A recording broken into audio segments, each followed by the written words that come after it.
جی جو ٹاپک آج مجھے دیا گیا ہے کچھ اس طرح ہے کہ سرمایہ دارہ نظام کا جبر، اس کی مختلف جہتیں اور ممکنان حل۔ سرمایہ دارہ نظام یا کیپٹلزم اگر ہم دیکھیں تو یہ ایک ایسا نظام یا ایک ایسی کیفیت ہے جس کے اندر ہم سب اس میں کوئی تفریق نہیں ہے، چاہے امیر ہے، غریب ہے، کوئی انڈسٹریلسٹ ہے، کوئی بیوروکریٹ ہے، کوئی فوجی ہے، کوئی جج ہے۔ اس نظام کے ہم سب جو ہیں وہ وکٹم بھی ہیں اور اس کے افیکٹیز بھی ہیں۔ اب یہ ہے کہ اس نظام کی یا یہ سیکولرزم یا سرمایہ دارہ نظام کی بہت بات ہوتی ہے، اس مفروضے کو بھی عموماً یوز کیا جاتا ہے اور عموماً ایک نیگیٹو کونوٹیشن یعنی کہ کوئی پازیٹیو یا کوئی اچھے سمت میں نہیں یوز کیا جاتا۔ تو سوچنے کی بات یہ ہے کہ جس وقت بھی یہ نظام قائم ہوا یا اتنے عرصے سے رائج ہے اور پوری دنیا میں رائج ہے، تو کیا وجہ ہے کہ پھر ایک نیگیٹو کونوٹیشن یا ایک غلط یا منفی سمجھے جانے والے نظام کو ایکسیپٹ بھی کیا ہوا ہے اور رائج بھی کیا ہوا ہے؟ تو آج ہمارا مقصد یہ ہے کہ تھوڑا سا ہم اس نظام کو سمجھیں گے اور یہ دیکھیں گے کہ یہ چیز ہے کیا، یا یہ بلا ہے کیا، یہ کہاں سے آئی، یہ کب شروع ہوئی، اس کے پیچھے کیا سوچ تھی، اس کے مختلف اجزاء کیا ہیں اور اس کی پھر امپلیکیشن کیا ہے اور آگے ہم جا کہاں رہے ہیں۔ سو ہم کوشش کریں گے کہ کچھ ڈیٹیلڈ اس کے اوپر ایک انڈرسٹینڈنگ آج ہم بلڈ کریں سب کے لیے، کیونکہ اس کی بڑی امپلیکیشنز ہیں، وہ ہم آگے کھولتے ہیں انشاءاللہ۔ تو ہم تھوڑا جاتے ہیں اور ہم یہ جو کیپٹلزم یا سرمایہ دارانہ نظام ہے، اس کی بنیادیں جب ہم کھودتے ہیں تو ہمیں پتہ چلتا ہے کہ تقریباً 1776 کا جو اشرہ تھا، اس ٹائم میں ایک صاحب اسکاٹش تھے، رائٹر تھے اور لنڈن برطانیہ میں بیس تھے، ان کا نام تھا ایڈم سمتھ۔ تو ایڈم سمتھ نے ایک تھیوری پیش کی اپنی ایک کتاب کے اندر، اس کتاب کا نام تھا ویلتھ آف نیشنز۔ تو اس کتاب کے اندر انہوں نے ایک کانسیپٹ سامنے رکھا کہ دنیا کے اندر یہ جو معیشت کا نظام ہے یا جو اکنامکس ہے، ان کے جو پیرامیٹرز ہیں وہ ہمیں دوبارہ سے وضع کرنے چاہیے اور ان کو ایک نئی سمت دینی چاہیے تاکہ ایک اچھی پرفارمنس ڈیلیور ہو سکے۔ تو میں موٹے موٹے اس کے نکات آپ کے سامنے رکھتا ہوں، ظاہر ہے یہ ایک پوری کتاب ہے اور اس کے اوپر بڑی ڈیٹیل ڈسکشن ہے، لیکن اس کے آپ کہتے ہیں کہ بنیادی جز کیا ہیں؟ وہ کہتے ہیں کہ دنیا کے اندر جتنا بھی یہ کاروباری نظام چل رہا ہے، یہ سارے کا سارا پرائیویٹ اونرشپ یعنی کہ پرائیویٹ ملکیت ہونا چاہیے، اس میں سرکار کا اور حکومت کا کوئی رول نہیں ہونا چاہیے، یعنی کہ پرائیویٹ انٹرپرائز جو ہے وہ ہر چیز کی مالک ہو اور حاکم ہو اور اسی سے ہی سارا جو معیشت کا نظام ہے وہ آگے چلے۔ ابھی ہم اچھے برے پہلو پہ نہیں آ رہے، وہ ہم آگے بات کریں گے، لیکن جو کیپٹلزم کی یا ایڈم سمتھ کی جو تھیوری ہے اس کے بنیادی جز کیا ہیں۔ اس کے علاوہ کہتے ہیں کہ جی جو فیکٹرز آف پروڈکشن یعنی کہ وہ سارے اجزاء جس کے تحت کاروبار ہوتا ہے یا معیشت کھڑی ہوتی ہے، وہ اجزاء بھی پرائیویٹ سیکٹر یعنی کہ پرائیویٹ اداروں کی ہی ملکیت ہونے چاہیے اور وہی اس کو چلائیں، پھر حکومت کا اس میں کوئی رول نہیں ہونا چاہیے، نہ اس کی کوئی انوالومنٹ ہونی چاہیے۔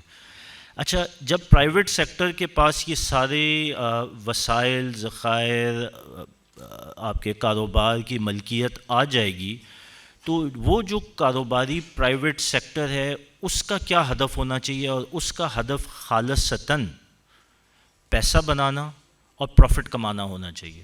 کوئی اس میں دو رائے نہیں ہونی چاہیے، کوئی لیفٹ رائٹ نہیں، کوئی ہمدردی کا جذبہ نہیں، بالکل وہ کہتے ہیں نا کہ کٹ تھروٹ انوائرمنٹ کے تحت آپ کا ایک سنگل ہدف ہونا چاہیے کہ پیسہ کیسے بنانا ہے، جس کو ہم اصطلاح میں کہتے ہیں پروفٹ میکسیمائزیشن۔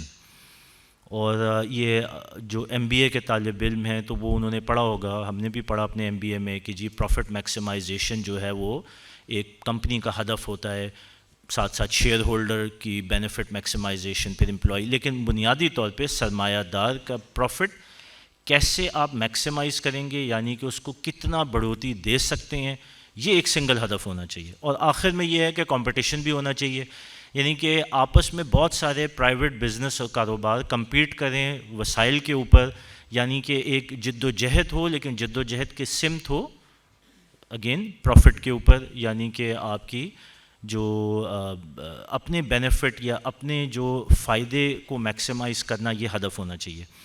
تو یہ کیپٹلزم کی بنیاد ہے جو ایڈم اسمتھ صاحب نے رکھی. جو ایک کانسیپٹ بہت مشہور ہے اس کو لیسی فیئر کہتے ہیں یا لیزی فیئر بھی کہہ سکتے ہیں. یہ بیسکلی ایک فرینچ ورڈ ہے if I am not wrong, اور اس کا ترجمہ ہے کہ جی حافظ صاحب کیا بتایا؟ عدم مداخلت. تو جس کو ہم فری مارکیٹ بھی کہتے ہیں، عدم مداخلت یا فری مارکیٹ. اور اس کے پیچھے بھی جو کانسیپٹ ہے وہ یہ ہے کہ حکومت کا اس سارے کاروباری معاملے میں کوئی عمل دخل نہیں ہونا چاہیے. تو یہ وہ کچھ بنیادی ستون تھے جن کے اوپر کیپٹلزم کا آغاز ہوا. اچھا، اس کے بعد اس کی مختلف جہتیں بھی سامنے آتی رہیں. میں آپ کو صرف موٹے موٹے نام لے لوں گا، اس میں کچھ زیادہ تفصیل میں بھی جانے کا نہ ٹائم ہے نہ میرے خیال میں ضرورت ہے. اولگارکک کیپٹلزم، جس طرح ہمارے مڈل ایسٹ کی حکومتیں ہیں ان کو اولگارکک کیپٹلزم کے نام سے بھی جانا جاتا ہے. اسٹیٹ گائیڈڈ کیپٹلزم ہے، بگ فرم کیپٹلزم ہے، انٹرپرینیورل کیپٹلزم ہے. یعنی اس کی یہ آگے جہتیں نکلتی آئیں جو ارتقاء کا پروسیس آگے چلتا گیا. اب جو چیز میں آپ کے سامنے رکھنا چاہتا ہوں، یہ تو ایک بنیادی ایجوکیشنل وہ کہتے ہیں نا کہ کالج ٹائپ انفارمیشن تھی جو آپ کو دی.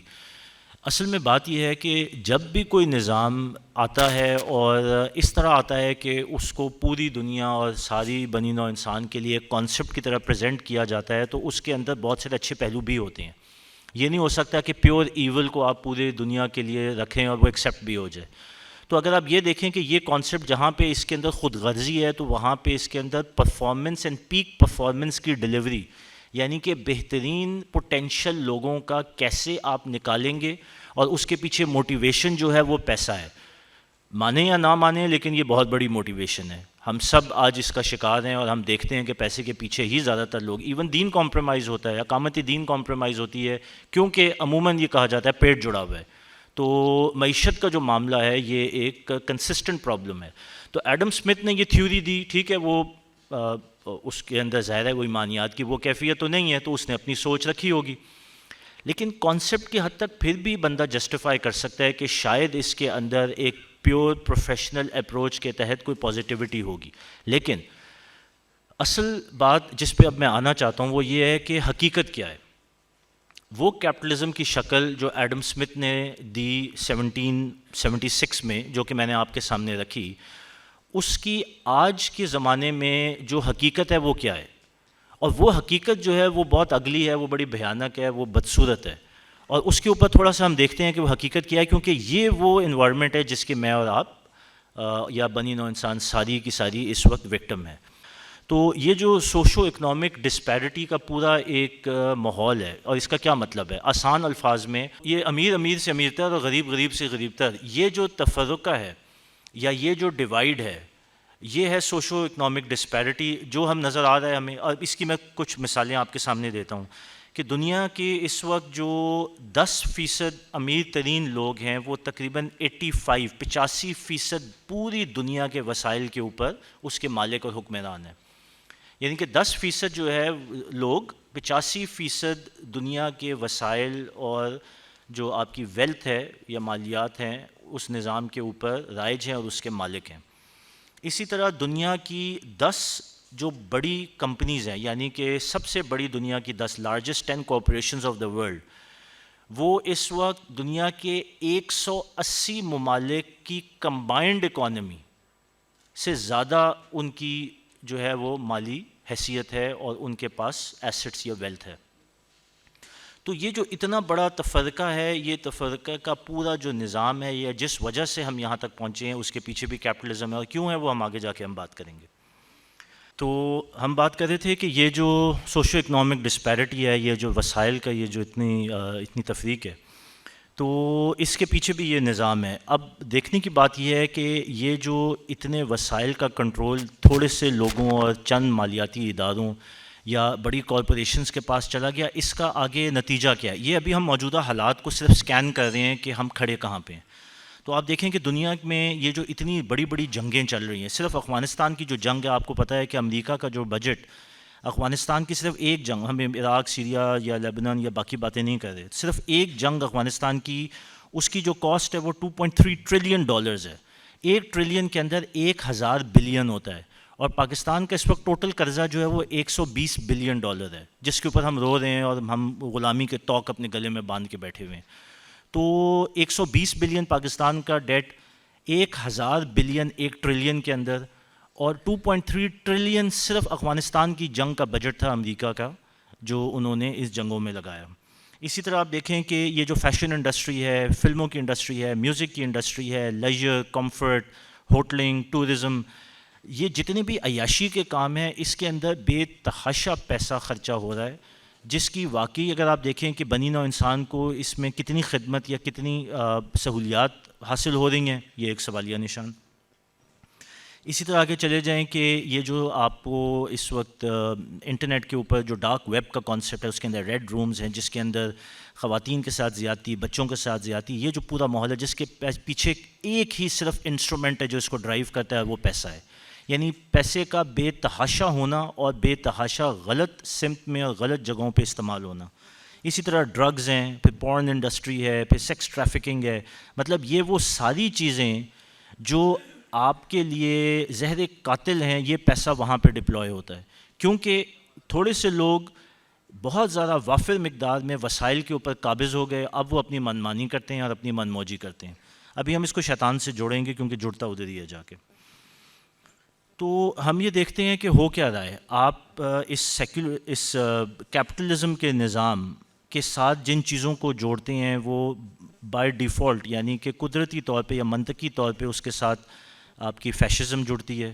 فیشزم ہم جابرانہ نظام جس کو کہیں گے.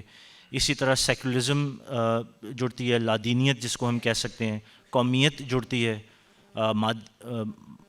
مادیت جڑتی ہے. یہ پورے وہ کانسیپٹس ہیں جو اس کیپٹلزم کے ساتھ جڑے ہوئے ہیں، جن کی ہم آگے جا کے بات کریں گے. لیکن کہنے کا مقصد یہ ہے کہ اس سے ہو کیا رہا ہے، ہم آج کہاں کھڑے ہوئے ہیں. آپ کے سامنے ایک تھوڑا سا ماحول رکھتا ہوں لوکل اپنی ہی انوائرمنٹ کا، پاکستان کی.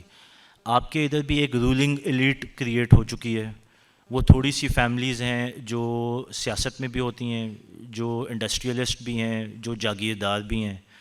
ان کے پاس سارے وسائل ہیں، وہ پولیٹکس کو بھی اپنے مرضی کے لیے استعمال کرتے ہیں، وہ قانون کو بھی اپنی مرضی سے استعمال کرتے ہیں، اور وہ مالیاتی اداروں کے جو وسائل ہیں، جو بینکنگ کے وسائل ہیں، ان کو بھی اپنے مفاد میں استعمال کرتے ہیں. اور کر آپ ان کا کچھ نہیں سکتے ہیں. اور وہ کیوں نہیں کر سکتے ہیں؟ کیونکہ جو طاقت ان کے پاس موجود ہے اس کے ساتھ جبر جڑا ہوا ہے، جس کو ہم نے فیشزم کہا، کہ جس وقت ان کے خلاف کوئی آواز اٹھے گی تو چونٹیوں کی طرح ان کو مسل دیا جائے گا. یہ تو ہمارے روز کی ایک ایکسپیرینس ہے.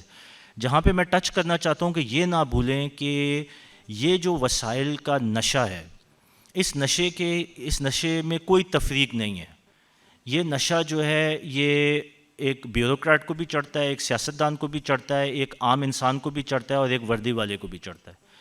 تو جب آپ اپنے ماحول میں دیکھیں گے تو آج آپ کو یہ کاروبار کا، یہ کمپنیاں کھولنے کا اور ان وسائل کو اپنے فائدے میں استعمال کرنا اور ایکسپلائٹ کرنے کا جو نشہ ہے وہ ہر طرف آپ کو نظر آئے گا. وہ لوگ جن کا کام یہ نہیں تھا، انہوں نے بھی کمپنیاں کھول کے تو بڑے بڑے کاروبار بنا لیے. ایک رائٹر ہے عائشہ صدیقہ، ان کی ایک کتاب ہے، تو اس کو اگر اور سمجھنا ہو تو وہ کتاب پڑھ لیجئے گا. اس کا نام ہے ملٹری انک. اب وہ ملک سے بھاگ چکی ہیں. تو پھر یہ چیز جب آگے جاتی ہے تو یہ جڑتی کہاں ہے؟ یہ جڑتی ہے سول لبرٹیز، کہ عام انسان جو ہے جب اس کی حیثیت کیڑے مکوڑوں کی رہ جاتی ہے اور طاقت اور وسائل جب ایک طرف اکٹھے ہو جاتے ہیں، تو اس کے بعد آہستہ آہستہ ایک پروسیس شروع ہوتا ہے جہاں پہ آپ کی حریت جو ہے وہ کمپرومائز ہونا شروع ہوتی ہے. کیونکہ آپ کے اندر اگر حریت ہوگی تو آپ یہ جو ظلم اور یہ جو تفریق کا نظام ہے اس پہ سوال اٹھائیں گے. تو سوال نہیں کرنا. اگر سوال اٹھائیں گے تو ظاہر ہے اس میں پرابلم ہے. اور حریت جو ہے وہ تو سوال اٹھانے کا ہی نام ہے، پہلا قدم ہی سوال اٹھانا ہے. تو پھر یہ ہوگا کہ جو سوال اٹھائیں گے وہ پھر مسنگ پرسنز ہو جائیں گے.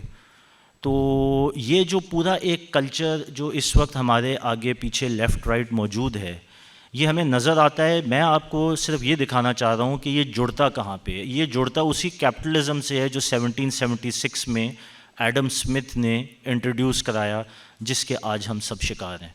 تو یہ تو ایک بنیادی خاکہ تھا جو آپ کے سامنے رکھا. اس کے دو حصے تھے. دا تھیوری کیپٹلزم کی، کہ کیپٹلزم جس بندے نے شروع کیا اس نے کس سوچ سے شروع کیا، اور پھر آج اس کا جو انجام ہے، جو اصل حقیقت ہے ہمارے سامنے، وہ کیا ہے. یہ میں نے ایک خاکہ آپ کے سامنے بلڈ کیا. اب ہم تھوڑا سا اس کی بنیادوں کو کھودتے ہیں. اچھا جی، یہ اس پہ جب بھی آپ کسی چیز کو سمجھنے جاتے ہیں تو اس کی ہسٹری کو سمجھنا بھی ضروری ہے. تھوڑا سا ہم یہ دیکھیں گے کہ یہ کیپٹلزم کی جو بلا ہے یہ آئی کہاں سے، یا یہ کتنی پرانی ہے. 1776 میں ایڈم اسمتھ نے تو ایک کانسیپٹ دے دیا، لیکن جو چیز میں آپ کے سامنے رکھنا چاہتا ہوں وہ یہ ہے کہ یہ ایک پیٹرن ہے، اور یہ پیٹرن اور کسی کا نہیں ہے ایکسیپٹ کہ شیطان کا. شیطان کے ہر پلان کے اندر آپ ایک پیٹرن دیکھتے ہیں، اور شیطان کبھی بھی، جس کو کہتے ہیں نا کہ سٹل اٹیک نہیں کرتا، یعنی کہ ایک دم ایک آئیڈیا پھینکتا نہیں ہے میدان کے اندر. وہ آہستہ آہستہ آہستہ ٹیوننگ کرتا ہے اور بنی نوع انسان کو اس کا عادی بناتا ہے، یعنی کہ لت پڑ جاتی ہے. تو اسی طرح یہ جو کیپٹلزم ہے یہ ایک پورا کانسیپٹ ہے جس کے پیچھے ایک پیٹرن ہے. اور پیٹرن اگر ہم آسان لفظ میں دیکھیں تو وہ کیا ہے؟ یہ وہ لڑائی ہے جو رحمانیت اور شیطانیت کے بیچ میں ڈلی ہوئی ہے پہلے دن سے. اس کی ایک پریکٹیکل مثال اگر آپ کے سامنے رکھوں تو حضرت عیسیٰ علیہ السلام کا وہ واقعہ جب وہ ٹیمپل ماؤنٹ، جس کو ہم بیت المقدس کہتے ہیں، وہاں پہ وہ جو تاجر بیٹھے ہوئے تھے یہودی جو کاروبار کر رہے تھے سونے کے سکوں کا، تو وہ جب وہاں پہ آئے اور انہوں نے دیکھا کہ یہ عبادت کی جگہ پہ جو کاروبار چل رہا ہے، تو وہ اتنا غصے سے بھرپور تھے کہ انہوں نے وہ کک مار کے اور ٹھڈے مار کے تو وہ سارے ان کے وہ تخت الٹا دیے، اور مطلب جو بھی وہاں پہ ایک لڑائی کا ماحول ڈل گیا، جس کے ریاکشن میں پھر وہ منظم ہوئے. جو خالد صاحب نے بھی بات کی کہ پھر اس کا ریاکشن تو آتا ہے، پھر وہ منظم ہوئے اور وہی جو شریعت اس وقت موجود تھی اسی کو ہی ان کے خلاف استعمال کیا. لیکن وہ ایک الگ ٹاپک ہے. مزے کی بات یہ ہے کہ حضرت عیسیٰ علیہ السلام نے جس کاروبار کو توڑا تھا اور جن تختوں کو الٹایا تھا، اس وقت لیٹن اف آئی ریممبر کریکٹلی جو زبان تھی اس میں ان تختوں کو بانکو کہتے تھے، اور وہی آگے جا کے پھر بانکو سے بینک بنے. لیکن یہ ایک الگ ٹاپک ہے، اس کو ہم آگے پھر جوڑیں گے دوبارہ. صرف آپ کے ذہن میں یہ چیز ڈالنا چاہ رہا ہوں. تو کیپٹلزم کیا ہے؟ یہ کیپٹلزم کا ایک سلسلہ ہے، یہ ایک کیفیت ہے. میرے خیال میں یہ ایک آئیڈیالوجی ہے. یہ آئیڈیالوجی ان مفاد پسند ٹولے کی ہے جس کو شیطان نے ایک بڑے منظم طریقے سے ہائی جیک کیا ہے. دیکھیں، شیطان کا اصل آبجیکٹو کیا ہے یہ آپ سب کو پتہ ہے. پہلے دن سے جو اس نے وہ انا کا مسئلہ بنا کے ایک اللہ سبحانہ وتعالیٰ کے ساتھ جو معاملہ ہوا، اور اس کے بعد پھر اس کو جو چھوٹ ملی، تو اس کا تو ایجنڈا ہی یہ ہے کہ وہ بنی نوع انسان کو گمراہ کرے. گمراہ کرنے کے پیچھے ایک بہت اچھا طریقہ یہ ہے کہ انسان کی جو نفس ہے اس کے ساتھ کھیلا جائے. اور نفس کو جو چیز سب سے زیادہ اٹریکٹ کرتی ہے وہ محبتیں ہیں جو قرآن میں ہمیں بتا دی گئی ہیں، جن کے اندر مال ایک بہت بڑا کمپوننٹ ہے. تو یہ جو پیٹرن ہے اس کو آپ نے سمجھنا ہے کہ جب یہ مفاد ایک ٹولے کے سامنے آتے ہیں اور ان کے پاس پھر جب یہ وسائل بے تحاشا ہوتے ہیں اور اس کے پیچھے طاقت آتی ہے، تو یہ ظلم کا نظام ہے یہ اصل میں اس کی روٹس ہیں ہی کیپٹلزم کے اندر، جو کہ سرمایہ دارانہ نظام ہے. اچھا، اب ہم یہ دیکھیں کہ یہ جو نظام جو خود غرضی کا ہے اور جس میں مفاد جڑا ہوا ہے، کیا یہ صرف ایک مخصوص طبقے کے لیے ہے؟ اگر آپ ماضی میں اٹھا لیں، اور میں صرف اسلام کی بات نہیں کر رہا، اس میں کرسچینٹی بھی ہے، اس میں جوڈازم بھی ہے. جوڈازم میں نے آپ کو مثال دے دی حضرت عیسیٰ علیہ السلام کا وہ پورا واقعہ، تو وہاں سے ہی اس کی کڑیاں ملنا شروع ہو جاتی ہیں. اس کے آگے آ جائیں تو کرسچینٹی کے اندر بھی جو دینی طبقہ تھا جس کو ہم کلرجی کہتے ہیں، کیا وہ بادشاہوں کے ساتھ مل کے تو انہوں نے استحصال نہیں کیا؟ کیا انہوں نے دین کو کاروبار بنا کے تو اپنی پوری معیشت نہیں چلائی؟ پورے رومن کیتھولک بینکس چلتے ہیں، آج بھی چلتے ہیں، پہلے بھی چلتے تھے، جس کے اندر وہ وسائل کو اپنے ہاتھ میں رکھتے تھے. جو ایک نائٹ ٹیمپلرز کا کانسیپٹ ہے جو اس وقت کی یہودیت اور پھر آج کی شیطانیت کے ساتھ جڑا ہوا ہے، ان کا اپنا ایک پوری بزنس ایمپائر تھی. جو آئے تھے آرتھوڈاکس کرسچن، یعنی کہ آپ کہہ لیں انتہا پسند، آج بھی انتہا پسند ہیں اور اس وقت بھی انتہا پسند تھے، اس روپ میں آئے تھے، لیکن پیچھے مفاد جڑے ہوئے تھے. اب اس کو آج ٹرانسپوز کر لیں اس وقت کے موجودہ ہمارے امت کے معاملات میں، تو دین جو ہے وہ کتنا خالص دین رہ گیا اور کتنا کاروبار ہے، یہ ہم سب کے سامنے ہے. تو مقصد یہ ہے کہ یہ جو مفاد پیچھے جڑے ہوئے ہیں اس سے کوئی بھی نہیں بچا. شیطان کا جو وار ہے وہ اکراس دا بورڈ ہے. خالد صاحب نے یا نوید صاحب نے ٹچ کیا تلبیس ابلیس کو، جو کتاب ہے ابن جوزی کی. وہ کتاب پڑھنے والی ہے کیونکہ وہ کتاب بتاتی ہے کہ یہ شیطان کے حربے آپ کے اوپر آتے کیسے ہیں، اور ان حربوں کو اگر سمجھیں گے تو یہ بات کھل جاتی ہے کہ یہ جو نفس کے ساتھ کھیلنا اور اس کے بعد یہ جو لالچ ہے جس کے اندر وسائل کے اوپر قابض ہونا، یہ انسان کی ایک ویکنس ہے. اسی ویکنس کو شیطان نے ایکسپلائٹ کیا ہے. ایڈم اسمتھ کو استعمال کر لیا، ظاہر ہے وہ تو دیندار نہیں تھا، لیکن اس کے بعد اس کی جو شکل اینڈ میں پہنچائی 1776 سے آج جہاں ہم کھڑے ہوئے ہیں، تو آج اس کی انتہائی بدنما شکل جو ہے ہمارے سامنے موجود ہے، کیونکہ اب یہ ظلم اور جبر پہ اتر آئے ہیں. تو ہم نے پیٹرن بھی دیکھ لیا جی. اچھا تھوڑا سا ہم اور آگے آتے ہیں. اب اس کو تھوڑا سا نا میں اب یہ انٹرسٹنگ ہوتی ہے یہاں سے جو ٹرننگ پوائنٹ ہے. آپ کو یاد ہوگا کہ and of 18th century early 19th century تک امریکہ اور یورپ کی جو ڈیولپمنٹ تھی وہ سلیوری یعنی کہ غلاموں کی تجارت سے ہوئی تھی. اور امریکہ میں جتنا ریل روڈ کا نیٹ ورک ہے، برطانیہ کے اندر جتنی بھی کوئلے کی کانیں ہیں، ان سب میں غلام افریقہ سے پکڑ کے لائے جاتے تھے اور ان کو پھر جبراً ان سے کام کرایا جاتا تھا. امریکہ کے اندر ایگریکلچر بھی سارا اسی طرح چلتا تھا، تجارت کا ایک انفراسٹرکچر ڈیولپمنٹ کا سسٹم. تو یہ ایک غلاموں کا ایک یا غلاموں کی تجارت کا ایک نظام تھا جو رائج تھا. لیکن انہی ایڈم اسمتھ کا ایک اور بھی مشاہدہ تھا، اور یہاں پہ ایک ارتقاء کا بھی پروسیس چل رہا تھا جس کی ڈاکٹر صاحب بھی بات کرتے ہیں کہ وہ جو پرانی سلیوری تھی جس میں جبر تھا اور زبردستی لوگوں کو یا غلاموں کو پکڑ کے لاتے تھے اور ان سے کام کراتے تھے، وہ اب معیوب ہونا شروع ہو گیا تھا. کیونکہ جو ارتقاء ہو رہا تھا تو یہ چیز نظر آ رہی تھی کہ جبر ہمیشہ نہیں چل سکتا.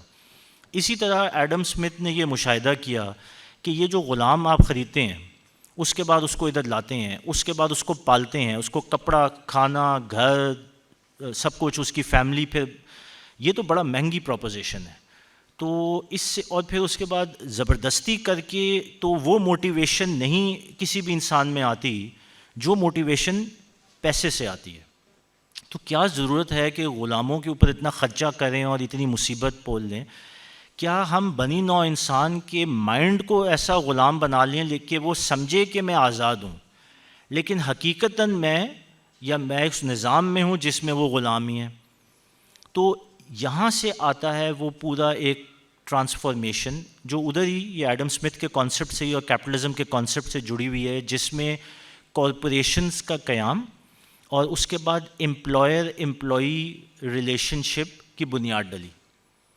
یعنی کہ امپلائی کیا ہے؟ امپلائی جو ہے وہ تابع دار نوکر ہے. جس طرح خالد صاحب نے کہا کہ باس از آلویز رائٹ.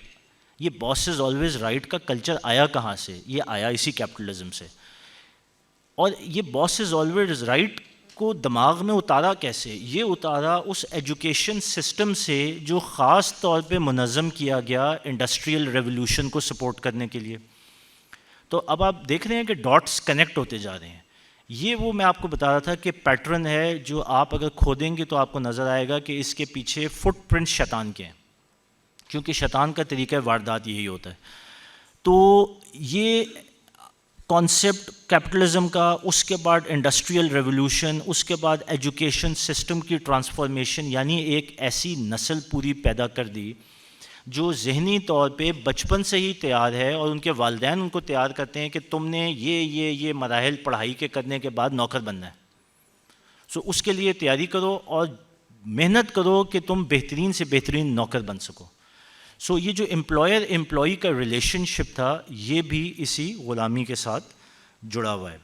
اور اس کے پیچھے واردات کیا ہے؟ واردات یہ ہے کہ جو غلام کو جبراً رکھتے تھے اس کی جگہ آپ ایک ایسا اکنامک سسٹم بناؤ اور اس میں جو غلامی کا توق ہے وہ انسان کی خواہشات کے ساتھ جوڑو، لیکن وسائل ان کو اتنے ہی دو کہ وہ ہر وقت ان خواہشوں کو پوری کرنے کے لیے اس ٹرک کی بتی کے پیچھے دوڑتے رہیں۔ پورا نہیں ہوگا کبھی بھی، بہت تھوڑوں سو کا پورا ہوگا، اور جن کا پورا ہوگا ان کا اتنی وافر مقدار میں ہوگا کہ وہ بالکل پھٹ جائیں گے، اور پھر وہ عیاشی کریں گے اور وہ سارا کچھ کریں گے جو ہم پہلے بات کر چکے ہیں۔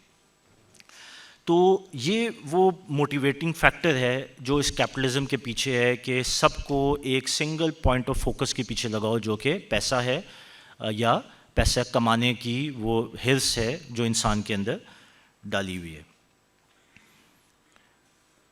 تو یہ جی کچھ ہم نے دیکھا کہ اس کا ماضی کیسا تھا۔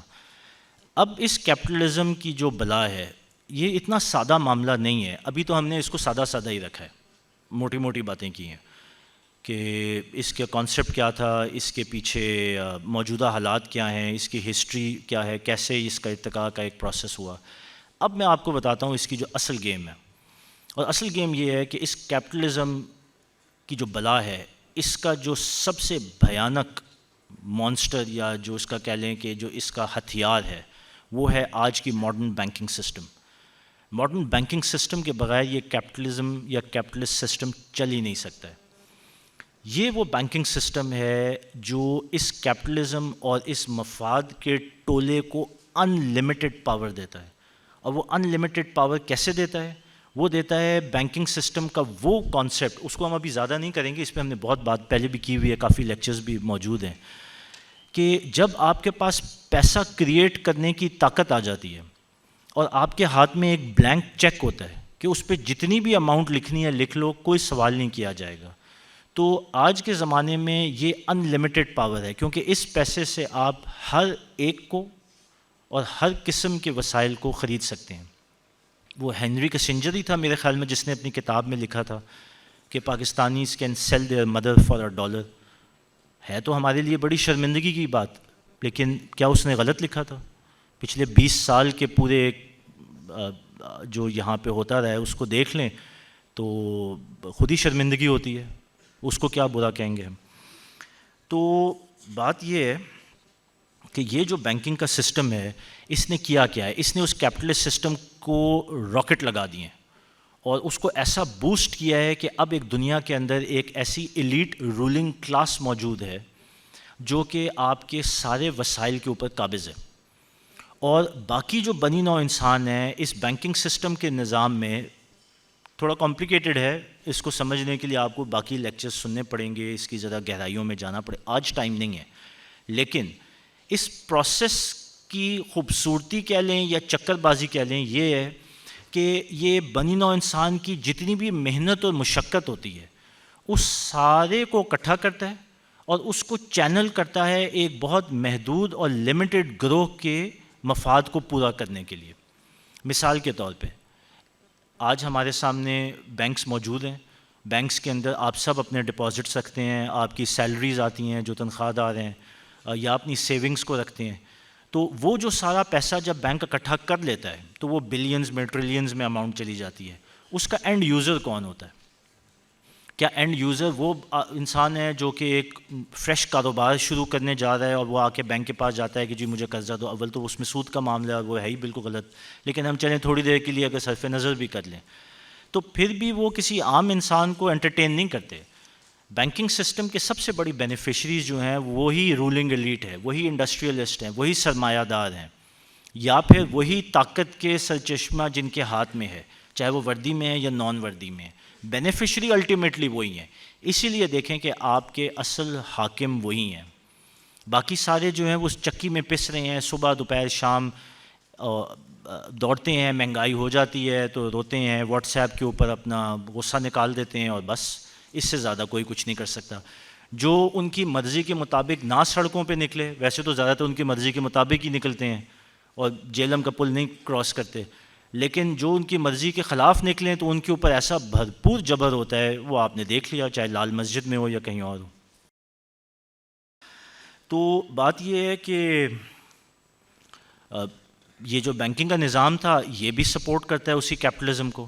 اب یہ جو بینکنگ کا نظام ہے اس کے ساتھ جو چیز جڑی ہوئی ہے جو کہ ہم سب کے اوپر جبر کی ایک اور شکل لے کے آتی ہے وہ انفلیشن ہے, افراط زر.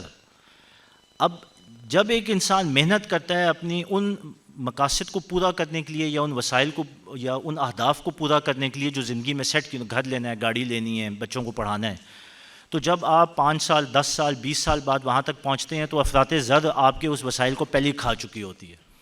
تو نیٹ آپ زیرو کیا آپ مائنس میں ہوتے ہیں. یہ وہ ٹرک کی بتی ہے جس کے پیچھے ایک پلان کے تحت ساری بنی نوع انسان کو لگایا گیا, اور یہ صرف آپ ہی نہیں ہے, امریکہ میں بھی یہی ہوا. کیونکہ ان کے پاس وسائل تھے, وسائل کی وجہ سے گورنمنٹ ریگولیشن پہ ان کا اختیار تھا. یعنی حکومتیں بھی یہ بناتے ہیں, ان کے ریگولیشنز بھی یہ بناتے ہیں, ریگولیشنز اپنے مفاد کے لیے بناتے ہیں. باہر سے بڑے سوفسٹیکیٹڈ لگیں گے, پارلیمنٹ میں بہت بھرپور بحث ہوگی, سینٹ میں اپروو ہوگی, کمیٹیاں بنی ہوں گی, لیکن الٹیمیٹلی مفاد کس کا سرو ہو رہا ہوتا ہے. پاکستانیوں کو تو اس چیز کی بہت اچھا ادراک ہے, کیونکہ ہمارے ساتھ تو یہ گیم جو ہے یہ بھرپور طریقے سے کھیلی جا رہی ہے. امریکہ میں بھی یہی ہوا تھا. منیمم ویج سیٹ کی وہ اتنی کم ہوتی تھی کہ انسان یا لوگ جو ہیں اپنے بنیادی وسائل ہی پورے کریں. منیمم ویج سیٹ کرنے کے بعد لوگوں کا پورا نہیں پڑتا تھا تو بینکنگ سسٹم کو انٹروڈیوس کیا کہ لونز لے لو. سو اب لوگ لون کے اوپر اپنی خواہشات کو پورا کرتے ہیں, یعنی کہ وہ توق در توق آپ کے گلے کے اندر باندھ دیا.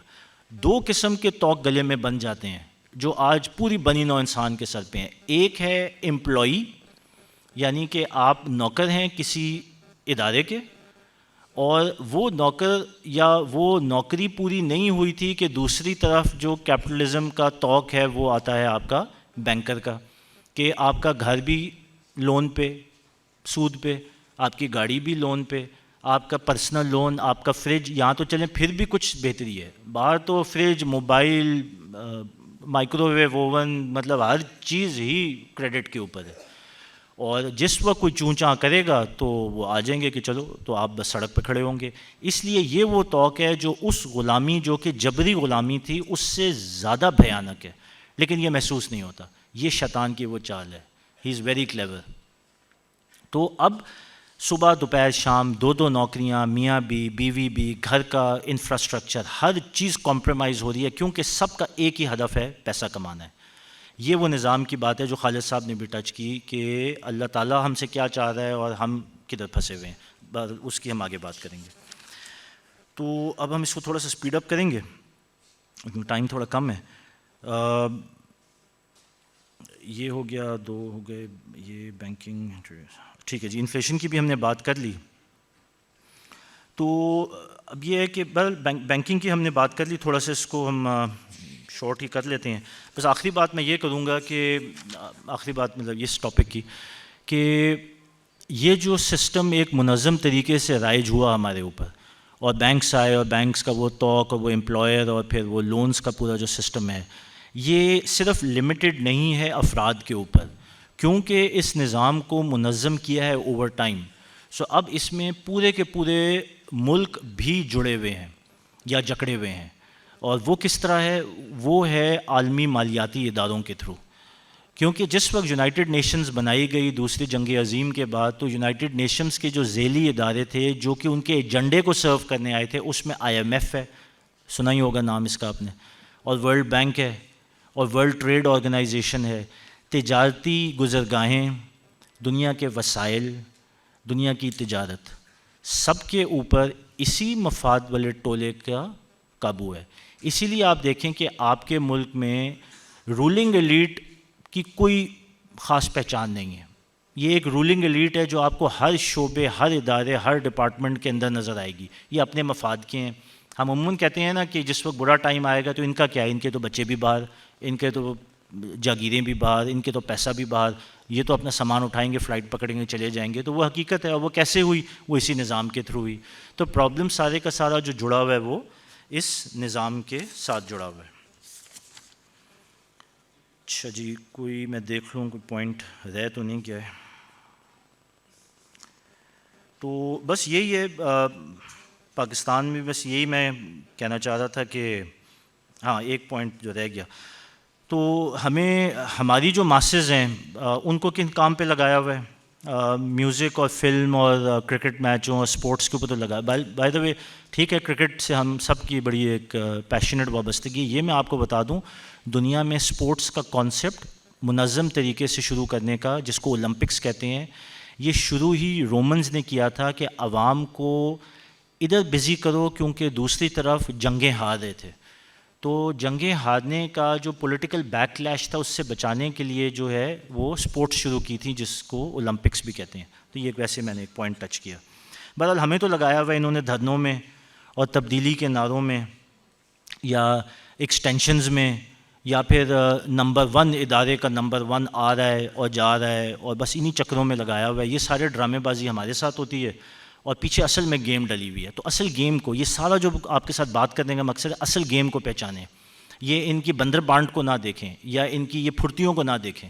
گیم پیچھے کچھ اور ڈلی ہوئی ہے، اور مسلسل طور پہ ڈلی ہوئی ہے. اس گیم کو ہم سمجھیں گے، اس کا ادراک ہوگا، تو ہم اس کے خلاف کوئی منظم کام کر سکیں گے یا کوئی تحریک اٹھا سکیں گے. آخری چیز اس ٹاپک کو لے کے جو میں آپ کے سامنے رکھنا چاہتا ہوں، میں نے آپ سے بار بار شیطان کی بات کی اور شیطان کے پیٹرن کی بات کی. یہ شیطان کے مینیفیسٹو کا پارٹ ہے، اور اس کو اگر آپ نے حقیقی طور پہ دیکھنا ہے کہ میں کیوں کہہ رہا ہوں یہ مینیفیسٹو کا پارٹ ہے، تو ایک ڈاکیومنٹ ہے جو کتاب کی شکل میں ہنری فورڈ، جو امریکی پریزیڈنٹ تھا، اس نے چھاپی تھی. اور اس کا نام تھا، جو ڈاکٹر صاحب بھی عموماً لیتے ہیں اور میرے خیال میں کافی لوگوں کو پتہ بھی ہوگا، اس کا نام ہے protocols of the learned elders of Zion. یہ ایک بکلٹ ہے، ایک ڈاکیومنٹ ہے. ہنری فورڈ نے اس کا ترجمہ کر کے چھپوایا. جرمنی میں یہ پکڑی گئی تھی، جرمن انٹیلیجنس نے پکڑی تھی. یہ اس وقت کے جو یہودی تھے، جو آپ کہہ لیں کہ آج کے فری میسن یا الومناتی ہیں، یہ اس گروہ کا ڈاکیومنٹ تھا جو کہ انٹرسیپٹ ہوا اور پکڑا گیا. اس کے اندر انہوں نے اپنے اہداف بتائے ہیں جو شیطان دے رہا ہے اس یہودی ٹولے کو، کہ بنی نوع انسان کے ساتھ ہم نے کرنا کیا ہے، ہمارا ایجنڈا کیا ہے، یعنی شیطان کا مینیفیسٹو. یہ ڈاکیومنٹ پڑھیں اگر آپ کے پاس ٹائم ہے، آپ کو سمجھ میں آ جائے گی کہ یہ کیپٹلزم کی جتنی ہم نے باتیں کی ہیں، یہ سارا اس مینیفیسٹو کو پورا کرنے کی سٹیپس ہیں. اب ہم آگے جاتے ہیں کہ جی اس کا کرنا کیا ہے. ظاہر ہے یہ ایک مصیبت ہے اور ہم سب اس میں جکڑے ہوئے ہیں. تو یہ جو غلامی ہے، ماڈرن ڈے کی غلامی یا سلیوری، اس سے نجات کا یا انسان کی نجات کا طریقہ کیا ہے؟ اور وہ طریقہ جو ہے، اس کا جو پروسیس ہے، اس کے بارے میں خالد صاحب نے بھی ٹچ کیا. اس کے اوپر خالد صاحب نے لیکچرز بھی بہت سارے دیے ہوئے ہیں، اور اس کو میں جوڑتا ہوں عمرانی فکر کے ساتھ. یہ جو سوشل تھاٹ جو مولانا مودودی نے بہت خوبصورت طریقے سے ہمارے سامنے رکھی ہے، یہ عمرانی تھاٹ ہے جو اس پوری مصیبت اور اس پورے جو وبال ہے، اس کا سلوشن ہے. جب تک ہم یہ خود نہیں سمجھیں گے اور لوگوں کو نہیں سمجھائیں گے، یہ تبدیلی نہیں آئے گی جو کہ حقیقی جس کی ضرورت ہے. اور یہ سوشل تھاٹ یا عمرانی تھاٹ کی بنیاد کیا ہے، یا یہ تبدیلی یا یہ جو نظام یہ کیپٹلزم کا ہے، اس سے جان چھڑانے کی جو ہم بات کرتے ہیں، یہ کیسے ہوگا؟ دیکھیں، یہ تب ہوگا جب ہم سمجھیں گے کہ جو حقیقی نظام جو انسانیت کی جس کو ضرورت ہے، وہ ہے جو اللہ اور اللہ کے رسول صلی اللہ علیہ وسلم نے ہمارے سامنے رکھا. جب تک وہ نظام چینج نہیں ہوگا، آپ کی جان ان حربوں سے نہیں چھوٹے گی، کیونکہ یہ حربیں ایک شکل میں نہیں ہیں، یہ بہت اشکال میں ہیں. اور حربیں ہیں کس کے؟ اس دشمن کے جو اللہ تعالیٰ نے کہا کہ ہمارا الٹیمیٹ دشمن ہے. اس دشمن کو سامنے رکھتے ہوئے ہمیں نظام کی تبدیلی کی جب ہم بات کرتے ہیں، تو جو اس کا پورا پروسیس ہے وہ عمرانی فکر کے اندر ہے. اب ہم کیا کہتے ہیں؟ ہم کہتے ہیں کہ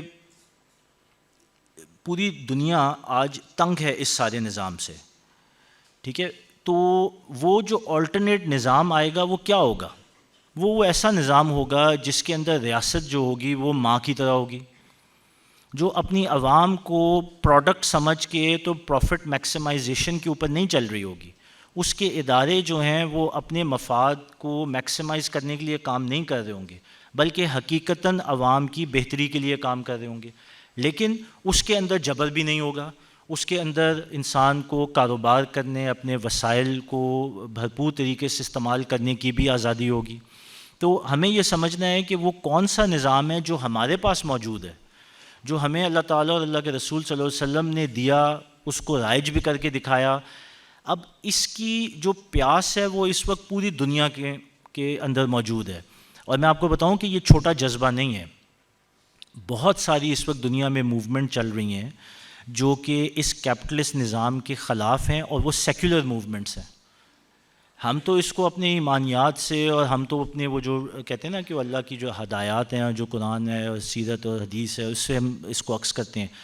انہوں نے تو مشاہدے سے یہ چیز دیکھی کہ یہ جبر اور ظلم کا نظام ہے. ایک ورلڈ ٹریڈ آرگنائزیشن کی، میرے خیال میں 80s کی بات ہے، ایک کانفرنس تھی جس کے باہر ایک بھرپور مظاہرہ ہوا تھا، جس میں لا انفورسمنٹ ایجنسیز کو بلانا پڑ گیا تھا.